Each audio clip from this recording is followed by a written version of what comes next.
I'm an ex-Christian, and these are the reasons I remained a Christian for most of my life. Being a Christian absolved me of personal responsibility. If I committed a terrible action against somebody else, all I had to do was repent, and there would go my guilt. Of course, I still had consequences for those actions in real life. But when I was so focused on eternity, anything that happened in this life didn't really matter. And that included the feelings and lives of the people around me and people that I affected with my beliefs. I didn't have to think for myself when it came to morality or politics. I had a worldwide community of people who thought exactly like me. And as a pastor's kid who was straight passing and cis passing, I had a lot of privilege in the church.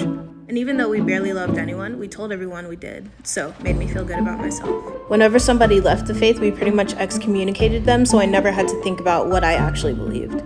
My beliefs made me morally superior to everybody else who didn't believe what I believed. And this sense of moral superiority gave me an excuse to be hateful to people who were different than me, or at least different than who I was pretending to be. Christianity gave me access to some warped sense of spirituality, and I believed that I had a higher power that loved me even though they told me I was dog shit without them. I also believed I was chosen supernaturally, different from everyone else in the world, even though Christianity makes up 30% of the population of the earth.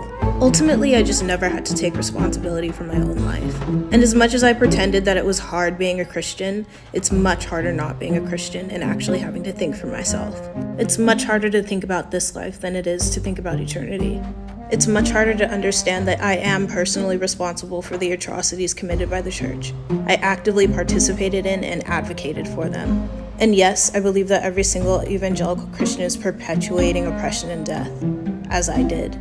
And I hope that every single one day realizes what they're doing, understands what they believe, and leaves